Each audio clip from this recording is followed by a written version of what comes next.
Welcome to SST class. ਨਵਾਂ topic ਸ਼ੁਰੂ ਕਰਨ ਜਾ ਰਹੇ ਹਾਂ ਜੀਓਗ੍ਰਾਫੀ ਦੇ ਵਿੱਚੋਂ ਹੀ।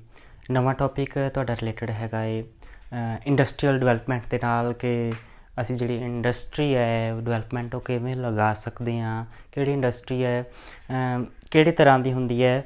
ਅੱਜ ਅਸੀਂ ਸਿਰਫ ਗੱਲ ਕਰਨੀ ਹੈ ਕਿ ਇੰਡਸਟਰੀਅਲ ਡਿਵੈਲਪਮੈਂਟ ਵਾਸਤੇ ਕੁਛ ਗੱਲਾਂ ਜ਼ਰੂਰੀ ਹੁੰਦੀਆਂ ਨੇ। ਉਹਨੂੰ ਸ਼ੁਰੂ ਕਰਨ ਤੋਂ ਪਹਿਲਾਂ ਕੁਛ ਕੰਮ ਜਿਹੜੇ ਜ਼ਰੂਰੀ ਹੁੰਦੇ ਨੇ, ਕੀ ਚਾਹੀਦਾ ਹੁੰਦਾ ਹੈ, ਉਸ ਤੋਂ ਬਿਨਾਂ ਇੰਡਸਟਰੀ ਨਹੀਂ ਲੱਗ ਸਕਦੀ। ਇੰਡਸਟਰੀ ਦੇ ਨਾਂ ਤੋਂ ਹੀ ਜਿਵੇਂ ਸਾਡੇ ਮਨ 'ਚ ਆਉਂਦਾ ਹੈ ਕਿ ਇੰਡਸਟਰੀ ਕਿਸੇ ਚੀਜ਼ ਦੀ ਵੱਡੇ ਪੱਧਰ 'ਤੇ ਕੋਈ ਮਸ਼ੀਨਾਂ ਲੱਗੀਆਂ ਨੇ ਜਾਂ ਕੁਛ ਹੈ। ਇੰਡਸਟਰੀ ਅੱਜ ਮਾਡਰਨ ਟਾਈਮ 'ਤੇ ਕੋਈ ਵੀ ਚੀਜ਼ ਹੈ ਜਿਹੜੀ ਬਣਦੀ ਹੈ, ਛੋਟੀ ਤੋਂ ਲੈ ਕੇ ਵੱਡੀ ਤੱਕ ਹਰ ਚੀਜ਼ ਦੀ ਇੰਡਸਟਰੀ ਲਗਾਈ ਜਾਂਦੀ ਹੈ। ਉਹ ਹਰ ਦੇਸ਼ 'ਚ ਹਰ ਸੂਬੇ 'ਚ ਜਾਂ ਕਿਵੇਂ ਵੀ ਕਹਿ ਲਓ ਅਲੱਗ ਹੋ ਸਕਦੀ ਹੈ, ਕਿਤੇ ਜ਼ਿਆਦਾ ਵੱਡੀ ਹੈ ਕਿਤੇ ਛੋਟੀ ਹੈ। ਇੰਡਸਟਰੀ ਇੱਕ ਤਰ੍ਹਾਂ ਦੀ ਨਹੀਂ ਹੁੰਦੀ, ਛੋਟੇ ਪੱਧਰ ਤੋਂ ਲੈ ਕੇ ਵੱਡੇ ਪੱਧਰ ਤੱਕ ਹੁੰਦੀ ਹੈ। ਕਿੰਨੇ ਪੈਸੇ ਕੋਈ ਲਗਾ ਸਕਦਾ ਹੈ ਉਹਦੇ 'ਤੇ, ਕੁਛ ਅਮੀਰ ਲੋਕ ਲਗਾਉਂਦੇ ਨੇ, ਕਈ ਲੋਕ ਛੋਟੇ ਪੱਧਰ 'ਤੇ ਲਗਾਉਂਦੇ ਨੇ। ਇਹ ਅਗਲਾ ਟੌਪਿਕ ਹੈ। ਅੱਜ ਦਾ ਟੌਪਿਕ ਸਿਰਫ ਆਪਣਾ ਇਹੀ ਹੈ ਕਿ ਇੰਡਸਟਰੀ ਲਗਾਉਣ ਤੋਂ ਪਹਿਲਾਂ ਕਿਹੜੀਆਂ ਹਾਲਤਾਂ ਹੈ ਜਿਹੜੀਆਂ ਜ਼ਰੂਰੀ ਹੁੰਦੀਆਂ ਨੇ, ਕਿਹੜੀਆਂ ਚੀਜ਼ਾਂ ਨੇ ਜਿਹੜੀਆਂ ਜ਼ਰੂਰੀ ਹੁੰਦੀਆਂ ਨੇ, ਉਹੀ ਸ਼ੁਰੂ ਕਰਦੇ ਹਾਂ। ਚਲੋ ਸ਼ੁਰੂ ਕਰਦੇ ਹਾਂ। ਇੰਡਸਟਰੀ ਲਗਾਉਣ ਤੋਂ ਪਹਿਲਾਂ ਕੀ ਸਾਨੂੰ ਜ਼ਰੂਰੀ ਚਾਹੀਦਾ ਹੁੰਦਾ ਹੈ। ਇੰਡਸਟਰੀ ਜੇਕਰ ਕਿਸੇ ਦੇ ਮਨ 'ਚ ਆਉਂਦਾ ਹੈ ਕਿ ਮੈਂ ਕੋਈ ਇਨਵੈਸਟਮੈਂਟ ਕਰਨੀ ਹੈ, ਕੋਈ ਇੰਡਸਟਰੀ ਕਿਸੇ ਚੀਜ਼ ਦੀ ਲਗਾਉਣੀ ਹੈ, ਤਾਂ ਸਿੱਧਾ ਇਹ ਨਹੀਂ ਹੁੰਦਾ ਕਿ ਮੈਂ ਇੱਥੇ ਜਗ੍ਹਾ ਦੇਖ ਲਈ ਹੈ ਤਾਂ ਹੁਣ ਮੈਂ ਇੰਡਸਟਰੀ ਲਗਾ ਦੇਣੀ ਹੈ ਅਤੇ ਉਹ ਚੱਲ ਜਾਣੀ ਹੈ। ਐਵੇਂ ਇੰਡਸਟਰੀ ਨਹੀਂ ਲੱਗਦੀ। ਉਹਦੇ ਵਾਸਤੇ ਕਾਫੀ ਸਾਰੀਆਂ ਚੀਜ਼ਾਂ ਹੁੰਦੀਆਂ ਨੇ ਜਿਹੜੀਆਂ ਪੂਰੀਆਂ ਕਰਨੀਆਂ ਪੈਂਦੀਆਂ ਨੇ। ਉਹਦੇ ਵਿੱਚ ਆਪਾਂ ਪਹਿਲਾਂ ਦੇਖਦੇ ਹਾਂ ਹੁੰਦਾ ਹੈ ਰਾ ਮਟੀਰੀਅਲ। ਹੁਣ ਕੋਈ ਵੀ ਇੰਡਸਟਰੀ ਲਗਾਉਣੀ ਹੈ, ਤੁਸੀਂ ਲੱਕੜ ਦੀ ਇੰਡਸਟਰੀ ਲਗਾਉਣੀ ਹੈ, ਤਾਂ ਤੁਹਾਡੇ ਕੋਲ ਜੇਕਰ ਮਟੀਰੀਅਲ ਹੀ ਨਹੀਂ ਹੋਊਗਾ, ਜਾਂ ਤੁਸੀਂ ਕਿਸੇ ਨਾਲ ਗੱਲ ਨਹੀਂ ਕੀਤੀ ਜਾਂ ਪਤਾ ਨਹੀਂ ਕੀਤਾ ਕਿ ਉਹ ਰਾ ਮਟੀਰੀਅਲ ਕਿੱਥੋਂ ਜਿਹੜਾ ਹੈ ਸਾਨੂੰ ਮਿਲ ਸਕਦਾ ਹੈ, ਤਾਂ ਇੰਡਸਟਰੀ ਲਗਾਉਣ ਦਾ ਕੋਈ ਫਾਇਦਾ ਨਹੀਂ ਹੋਊਗਾ। ਸਭ ਤੋਂ ਪਹਿਲੀ ਚੀਜ਼ ਹੀ ਜਿਹੜੀ ਹੈ, ਜੇਕਰ ਤੁਸੀਂ ਚਿਕਨ ਦੇ ਕੰਮ ਹੀ ਕਰਦੇ ਹੋ ਕੋਈ, ਜਾਂ ਤੁਸੀਂ ਕਾਟਨ ਦਾ ਕੰਮ ਕਰਦੇ ਹੋ, ਤਾਂ ਤੁਹਾਨੂੰ ਜਿਹੜਾ ਹੈ ਉਹ ਰਾ ਮਟੀਰੀਅਲ ਰੂੰ ਜਿਹੜਾ ਹੈ ਉਹ ਪ੍ਰਾਪਤ ਹੋਣਾ ਚਾਹੀਦਾ ਹੈ। ਉਹਦੀ ਫਸਲ ਕਿੱਥੇ ਹੋ ਰਹੀ ਹੈ, ਜਾਂ ਤੁਸੀਂ ਖੁਦ ਕਰਨਾ ਹੈ ਜਾਂ ਕਿਵੇਂ ਵੀ ਕਰਨਾ ਹੈ, ਉਹ ਦੇਖਣਾ ਹੈ ਕਿ ਕਿਹੜੀ ਵੀ ਫੈਕਟਰੀ ਲਗਾਉਣੀ ਹੈ, ਉਹਦਾ ਕੱਚਾ ਮਾਲ ਜਿਹੜਾ ਹੈ ਉਹ ਤੁਹਾਨੂੰ ਪ੍ਰਾਪਤ ਹੋਵੇ ਕਿ ਉਦੋਂ ਚਾਹੀਦਾ ਹੈ। ਫਿਰ ਹੀ ਉਹ ਜਿਹੜਾ ਇੰਡਸਟਰੀ 'ਚ ਬਣ ਕੇ ਅੱਗੇ ਜਾ ਸਕਦਾ ਹੈ। ਦੂਜੇ ਨੰਬਰ 'ਤੇ ਜਿਹੜੀ ਹੈਗੀ ਹੈ ਪਾਵਰ ਸੋਰਸਸ ਇੱਕ ਬੜੀ ਜ਼ਰੂਰੀ ਚੀਜ਼ ਹੈ ਇੰਡਸਟਰੀ ਦੇ ਵਿੱਚ। ਇੰਡਸਟਰੀ ਹੁਣ ਅੱਜ ਕੱਲ੍ਹ ਦੀ ਇੰਡਸਟਰੀ ਮਸ਼ੀਨਾਂ ਤੋਂ ਬਿਨਾਂ ਚੱਲਦੀ ਨਹੀਂ ਹੈ। ਇੰਡਸਟਰੀ ਪਾਵਰ ਸੋਰਸ ਦੇ ਵਿੱਚ ਆ ਜਾਂਦੀ ਹੈ। ਕੋਲ ਨਾਲ ਚੱਲ ਸਕਦੀ ਹੈ, ਪੈਟਰੋਲੀਅਮ ਨਾਲ ਚੱਲ ਸਕਦੀ ਹੈ, ਜਾਂ ਫਿਰ ਬਿਜਲੀ ਦੇ ਨਾਲ ਚੱਲਣ ਵਾਲੀਆਂ ਮਸ਼ੀਨਾਂ ਹੁੰਦੀਆਂ ਹਨ। ਅਤੇ ਇਹਨਾਂ ਤਿੰਨਾਂ ਦੇ ਵਿੱਚੋਂ ਵੀ ਜੇਕਰ ਕੋਈ ਵੀ ਨਹੀਂ ਹੈਗਾ ਤਾਂ ਉਹ ਬੰਦ ਮਸ਼ੀਨਾਂ ਪਈਆਂ ਨਾਲ ਕੋਈ ਇੰਡਸਟਰੀ ਨਹੀਂ ਚੱਲਦੀ। ਉਹਨੂੰ ਚਲਾਉਣ ਵਾਸਤੇ ਪਾਵਰ ਸੋਰਸ ਦੀ ਜ਼ਰੂਰਤ ਪਊਗੀ। ਇੱਕ ਤੁਸੀਂ ਕਿਹੜਾ ਪਾਵਰ ਸੋਰਸ ਵਰਤਦੇ ਹੋ, ਇਹ ਇੰਡਸਟਰੀ ਚਲਾਉਣ ਵਾਲੇ 'ਤੇ ਡਿਪੈਂਡ ਹੈ ਕਿ ਉਹਨੇ ਕਿਹੜਾ ਵਰਤਣਾ ਹੈ, ਪਰ ਇਹ ਜ਼ਰੂਰੀ ਹੈ। ਇਸ ਤੋਂ ਬਿਨਾਂ ਕੋਈ ਵੀ ਮਸ਼ੀਨ ਨਹੀਂ ਚੱਲ ਸਕਦੀ। ਵੱਡੇ ਪੱਧਰ 'ਤੇ ਚਲਾਉਣ ਵਾਸਤੇ ਮਸ਼ੀਨਾਂ ਦੀ ਜ਼ਰੂਰਤ ਹੈ, ਅਤੇ ਮਸ਼ੀਨਾਂ ਪਾਵਰ ਸੋਰਸ ਤੋਂ ਬਿਨਾਂ ਕੰਮ ਨਹੀਂ ਕਰਦੀਆਂ। ਤੀਜੇ ਨੰਬਰ 'ਤੇ ਆ ਜਾਂਦੀ ਹੈ ਲੇਬਰ। ਚਾਹੇ ਕਿ ਆਪਾਂ ਗੱਲ ਕੀਤੀ ਹੈ ਕਿ ਮਸ਼ੀਨਾਂ ਜਿਹੜੀਆਂ ਚੱਲਦੀਆਂ ਨੇ, ਪਰ ਮਸ਼ੀਨਾਂ ਜਿਹੜੀਆਂ ਨੇ ਇੰਨੀਆਂ ਵੀ ਆਟੋਮੈਟਿਕ ਨਹੀਂ ਕਿ ਉਹ ਹਰ ਕੰਮ ਜਿਹੜਾ ਹੈ ਖੁਦ ਹੀ ਕਰਦੇ ਹਨ।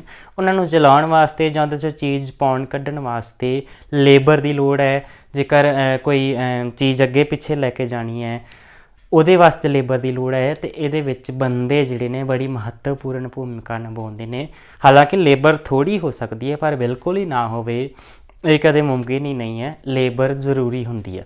ਲੇਬਰ ਨੇ ਹੀ ਮਸ਼ੀਨਾਂ ਚਲਾਉਣੀਆਂ ਨੇ, ਸਮਾਨ ਕੱਢਣਾ ਹੈ, ਪਾਉਣਾ ਹੈ। ਇਹਦੇ ਕਰਕੇ ਬੜਾ ਜ਼ਰੂਰੀ ਹੈ। ਜਿਵੇਂ ਸਾਡੇ ਸਰੀਰ ਦੇ ਹਰ ਅੰਗ ਜ਼ਰੂਰੀ ਹੈ, ਅਸੀਂ ਇਹ ਨਹੀਂ ਕਹਿ ਸਕਦੇ ਜ਼ਰੂਰੀ ਨਹੀਂ ਹੈ ਮੈਂ ਇਹਨੂੰ ਕੱਟ ਦਿਆਂ। ਐਵੇਂ ਹੀ ਇਹ ਵੀ ਇਹਦਾ ਇੱਕ ਅੰਗ ਹੈ। ਲੇਬਰ ਹੈ ਤਾਂ ਇੰਡਸਟਰੀ ਚੱਲੂਗੀ, ਨਹੀਂ ਤਾਂ ਨਹੀਂ ਚੱਲੂਗੀ। ਅਗਲਾ ਹੈਗਾ ਟਰਾਂਸਪੋਰਟ। ਹੁਣ ਟਰਾਂਸਪੋਰਟ ਜੇਕਰ ਇੰਡਸਟਰੀ ਹੈ, ਹੁਣ ਇੰਡਸਟਰੀ ਇਹ ਤਾਂ ਹੋ ਨਹੀਂ ਸਕਦਾ ਕਿ ਬਿਲਕੁਲ ਹੀ ਛੋਟੇ ਪੱਧਰ 'ਤੇ ਹੋਵੇ।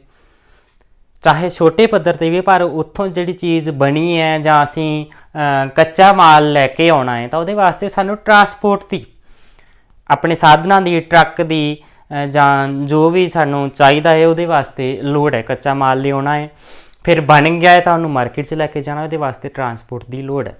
ਤਾਂ ਇਹ ਇਸ ਤੋਂ ਬਿਨਾਂ ਜਿਹੜੀ ਹੈ ਇੰਡਸਟਰੀ ਸਾਡੀ ਨਹੀਂ ਚੱਲ ਸਕਦੀ। ਟਰਾਂਸਪੋਰਟ ਤੋਂ ਬਾਅਦ ਆ ਜਾਂਦੀ ਹੈ ਮਾਰਕੀਟ। ਮੈਂ ਟਰਾਂਸਪੋਰਟ ਦੀ ਗੱਲ ਕੀਤੀ ਸੀ ਕਿ ਇਹ ਚੀਜ਼ ਜਿਹੜੀ ਹੈ ਮਾਰਕੀਟ 'ਚ ਲੈ ਕੇ ਜਾਣ ਵਾਸਤੇ ਟਰਾਂਸਪੋਰਟ ਦੀ ਲੋੜ ਹੈ। ਤਾਂ ਜੇਕਰ ਅਸੀਂ ਇੰਡਸਟਰੀ ਲਗਾ ਲਈ ਹੈ ਪਰ ਉਹਦੀ ਮਾਰਕੀਟ ਹੀ ਨਹੀਂ ਹੈਗੀ, ਤਾਂ ਇੰਡਸਟਰੀ ਲਗਾਉਣ ਦਾ ਫਾਇਦਾ ਕੀ ਹੋਊਗਾ।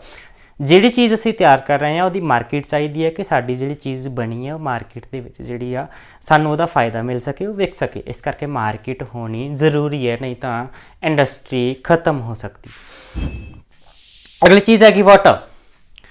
ਹੁਣ ਵਾਟਰ ਜਿਹੜਾ ਹੈ ਲਗਭਗ ਹਰ ਇੰਡਸਟਰੀ ਦੇ ਵਿੱਚ ਵਰਤਿਆ ਜਾਂਦਾ ਹੈ।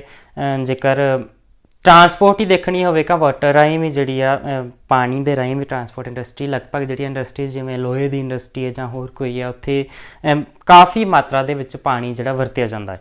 ਤਾਂ ਵਾਟਰ ਜਿਹੜਾ ਹੈ ਬੜੀ ਜ਼ਰੂਰੀ ਚੀਜ਼ ਹੈ। ਵਾਟਰ ਤੋਂ ਬਿਨਾਂ ਹੋਰ ਕੋਈ ਇਵੇਂ ਦੇ ਲਿਕੁਇਡ ਨਹੀਂ ਹੈ ਕਿ ਜਿਹੜਾ ਪਾਣੀ ਦੀ ਥਾਂ 'ਤੇ ਵਰਤਿਆ ਜਾ ਸਕੇ। ਬਾਕੀਆਂ ਦੀ ਤਰ੍ਹਾਂ ਪਾਣੀ ਵੀ ਜਿਹੜਾ ਹੈ ਇੱਕ ਜ਼ਰੂਰੀ ਅੰਗ ਹੈ ਇੰਡਸਟਰੀ ਲਗਾਉਣ ਵਾਸਤੇ। ਅਗਲਾ ਹੈਗਾ ਕਲਾਈਮੇਟ। ਹੁਣ ਕਲਾਈਮੇਟ ਜੇਕਰ ਇੰਡਸਟਰੀ ਲਗਾਉਣੀ ਹੈ ਤਾਂ ਸਾਨੂੰ ਉੱਥੋਂ ਦਾ ਮੌਸਮ ਜਿਹੜਾ ਹੈ ਦੇਖਣਾ ਪਊਗਾ। ਹੁਣ ਅਸੀਂ ਜੇਕਰ ਬਿਲਕੁਲ ਹੀ ਮਾਰੂਥਲ ਏਰੀਆ ਦੇ ਵਿੱਚ ਜਾ ਕੇ ਇੰਡਸਟਰੀ ਲਗਾਵਾਂਗੇ ਤਾਂ ਉਹ ਓਨਾ ਨਹੀਂ ਚੱਲੂਗੀ, ਕਿਉਂਕਿ ਉੱਥੇ ਆਬਾਦੀ ਜਾਂ ਕੁਛ ਵੀ ਕੋਈ ਮਾਰਕੀਟ ਨਹੀਂ ਹੋਊਗੀ।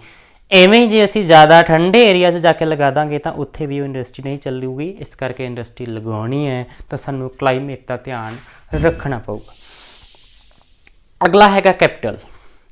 ਹੁਣ ਤੁਸੀਂ ਇੰਡਸਟਰੀ ਲਗਾਉਣੀ ਆ, ਤੁਸੀਂ ਸੋਚਿਆ ਹੈ ਤੇ ਤੁਹਾਡੇ ਕੋਲ ਕੈਪੀਟਲ, ਤੁਹਾਡੇ ਕੋਲ ਪੈਸਾ ਹੈ ਨਹੀਂਗਾ, ਤਾਂ ਤੁਸੀਂ ਇੰਡਸਟਰੀ ਕਦੇ ਵੀ ਨਹੀਂ ਲਗਾ ਸਕਦੇ। ਜੇਕਰ ਪੈਸਾ ਹੀ ਨਹੀਂ ਹੈ ਤਾਂ ਇੰਡਸਟਰੀ ਲਗਾਉਣ ਦੀ ਗੱਲ ਮਨ 'ਚ ਆ ਹੀ ਨਹੀਂ ਸਕਦੀ। ਪੈਸਾ ਹੈ ਤਾਂ ਤੁਹਾਨੂੰ ਪਤਾ ਹੈ ਕਿ ਮੇਰੇ ਕੋਲ ਇੰਨਾ ਬਜਟ ਹੈਗਾ ਏ, ਮੈਂ ਲਗਾ ਸਕਦਾ ਵਾਂ, ਤਾਂ ਫਿਰ ਹੀ ਉਹ ਲੱਗ ਸਕਦੀ ਹੈ। ਮਤਲਬ ਇਹਨੂੰ ਇੱਕ ਜ਼ਰੂਰੀ ਵੀ ਕਹਿ ਸਕਦੇ ਹਾਂ। ਸ਼ੁਰੂ ਕਰਨ ਵਾਸਤੇ ਹੀ ਪੈਸਾ ਚਾਹੀਦਾ ਹੈ। ਸਭ ਤੋਂ ਜ਼ਰੂਰੀ ਵੀ ਇਹਨੂੰ ਕਹਿ ਸਕਦੇ ਹਾਂ ਕਿ ਜਦੋਂ ਪੈਸਾ ਹੀ ਨਹੀਂ ਹੈ ਬਾਕੀ ਇੰਡਸਟਰੀ ਕਿਵੇਂ ਲੱਗ ਸਕਦੀ। ਅਗਲਾ ਹੈਗਾ ਹੈ ਗਵਰਨਮੈਂਟ ਪੋਲਿਸੀਜ਼। ਗਵਰਨਮੈਂਟ ਪੋਲਿਸੀਜ਼ ਦੇ ਵਿੱਚ ਹੁੰਦਾ ਹੈ, ਜਿਵੇਂ ਪਹਿਲਾਂ ਗੱਲ ਕੀਤੀ ਸੀ ਕਿ ਇੱਦਾਂ ਨਹੀਂ ਹੁੰਦਾ ਕਿ ਕੋਈ ਇੰਡਸਟਰੀ ਬਾਰੇ ਸੋਚਿਆ ਗਿਆ ਹੈ ਤਾਂ ਉਹ ਸਿੱਧੀ ਅਸੀਂ ਜਾ ਕੇ ਇੰਡਸਟਰੀ ਸ਼ੁਰੂ ਕਰ ਦਈਏ। ਉਹਦੇ ਵਾਸਤੇ ਕੁਝ ਗਵਰਨਮੈਂਟ ਦੀਆਂ ਪੋਲਿਸੀਜ਼ ਹੁੰਦੀਆਂ ਨੇ, ਉਹਦੇ ਤੋਂ ਕੁਛ ਆਗਿਆ ਲੈਣੀ ਪੈਂਦੀ ਹੈ। ਕੁਛ ਜਗ੍ਹਾ ਦੇ ਜਿਹੜੇ ਕਾਗਜ਼ ਵਗੈਰਾ ਜਾਂ ਕੁਛ ਵੀ ਕਰਨਾ ਹੁੰਦਾ ਉਹ ਸਰਕਾਰ ਦੀਆਂ ਕੁਛ ਪੋਲਿਸੀਜ਼ ਹੁੰਦੀਆਂ ਨੇ। ਜਗ੍ਹਾ ਲਈ ਹੈ, ਕੀ ਰੇਟ ਹੈ, ਸਰਕਾਰ ਨੂੰ ਕੁਛ ਟੈਕਸ ਵਗੈਰਾ ਹੁੰਦੇ ਨੇ, ਉਹ ਸਾਰਾ ਕੁਛ ਕਲੀਅਰ ਕਰਕੇ ਉਹਨਾਂ ਦੇ ਅਨੁਸਾਰ ਹੀ ਇੰਡਸਟਰੀ ਸ਼ੁਰੂ ਕੀਤੀ ਜਾਂਦੀ ਹੈ। ਨਹੀਂ ਤਾਂ ਉਹਨੂੰ ਜਿਹੜਾ ਹੈ ਸਰਕਾਰ ਵੱਲੋਂ ਮਾਨਤਾ ਨਹੀਂ ਮਿਲਦੀ। ਅਗਲਾ ਹੈਗਾ ਬੈਂਕਿੰਗ। ਬੈਂਕਿੰਗ ਹੁਣ ਇੰਡਸਟਰੀ ਜੇਕਰ ਛੋਟੇ ਪੱਧਰ 'ਤੇ ਵੀ ਲੱਗੀ ਤਾਂ ਉਹ ਇੰਨੇ ਛੋਟੇ ਪੱਧਰ 'ਤੇ ਨਹੀਂ ਆ ਕਿ ਉੱਥੇ ਜਿਹੜਾ ਪੈਸੇ ਦਾ ਲੈਣ ਦੇਣ ਨਹੀਂ ਹੋਊਗਾ। ਇਹ ਸਿੱਧੀ ਜਿਹੀ ਗੱਲ ਹੈ, ਲੇਬਰ ਹੈ ਉਹਦੀ ਤਨਖਾਹ ਹੋਊਗੀ ਜਾਂ ਜੋ ਫਾਇਦਾ ਉਹਨਾਂ ਨੂੰ ਇੰਡਸਟਰੀ ਦੇ ਮਾਲਕਾਂ ਨੂੰ ਵੀ ਫਾਇਦਾ ਹੁੰਦਾ ਹੈ ਤਾਂ ਉਹ ਬੈਂਕਿੰਗ ਦੇ ਵਿੱਚ ਲੈਣ ਦੇਣ ਜਾਂ ਇੰਸ਼ੋਰੈਂਸ ਵਗੈਰਾ ਜੋ ਵੀ ਹੋਊਗਾ ਉਹ ਸਾਰਾ ਹੋਊਗਾ। ਅਤੇ ਬੈਂਕਿੰਗ ਦੀ ਸੁਵਿਧਾ ਜਿਹੜੀ ਉਹਦੇ ਆਸ-ਪਾਸ ਹੀ ਲਾਗੇ ਕਿਤੇ ਹੋਣੀ ਚਾਹੀਦੀ ਹੈ, ਬੈਂਕ ਦਾ ਪ੍ਰਬੰਧ ਵੀ, ਕਿ ਉਹ ਉੱਥੋਂ ਹੀ ਹੋ ਸਕੇ। ਲਾਸਟ ਜਿਹੜਾ ਹੈਗਾ ਸਿਕਿਉਰਿਟੀ ਅਰੇਂਜਮੈਂਟ। ਕੋਈ ਵੀ ਸੰਸਥਾ ਜਾਂ ਕੋਈ ਵੀ ਇੰਡਸਟਰੀ ਲੱਗਦੀ ਹੈ ਤਾਂ ਉੱਥੇ ਸਿਕਿਉਰਿਟੀ ਅਰੇਂਜਮੈਂਟ ਕਰਨੀਆਂ ਬਹੁਤ ਜ਼ਰੂਰੀ ਹੁੰਦੀਆਂ ਨੇ। ਉੱਥੇ ਦੇਖਣਾ ਹੁੰਦਾ ਹੈ ਕਿ ਉੱਥੇ ਕੋਈ ਜੇਕਰ ਅੱਗ ਲੱਗ ਜਾਵੇ, ਫਾਰ ਐਗਜ਼ਾਮਪਲ ਜੇਕਰ ਅੱਗ ਲੱਗ ਜਾਵੇ ਤਾਂ ਉੱਥੇ ਕੋਈ ਪ੍ਰਬੰਧ ਹੈਗਾ ਹੈ ਕਿ ਉਹਨੂੰ ਬੁਝਾਇਆ ਜਾ ਸਕੇ। ਕੋਈ ਨੁਕਸਾਨ ਹੁੰਦਾ ਹੈ, ਕੋਈ ਲੇਬਰ ਦਾ ਨੁਕਸਾਨ ਹੁੰਦਾ ਹੈ ਤਾਂ ਉਹਨੂੰ ਕਿਵੇਂ ਪੂਰਾ ਕਰਨਾ ਹੈ, ਉਹ ਸਾਰੀਆਂ ਸਿਕਿਉਰਿਟੀ ਅਰੇਂਜਮੈਂਟ ਕਰਕੇ ਹੀ ਇੰਡਸਟਰੀ ਲਗਾਈ ਜਾਂਦੀ ਹੈ।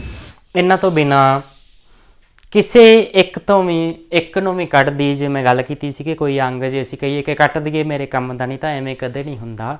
ਸਾਰੇ ਅੰਗ ਜ਼ਰੂਰੀ ਨੇ। ਉਵੇਂ ਹੀ ਇਹ ਫੈਕਟਰੀ ਇੱਕ ਸਾਰੇ ਅੰਗ ਨੇ, ਸਾਰੇ ਹੀ ਚਲਾਉਣ ਵਾਸਤੇ ਉਹਨੂੰ ਜ਼ਰੂਰੀ। Thank you.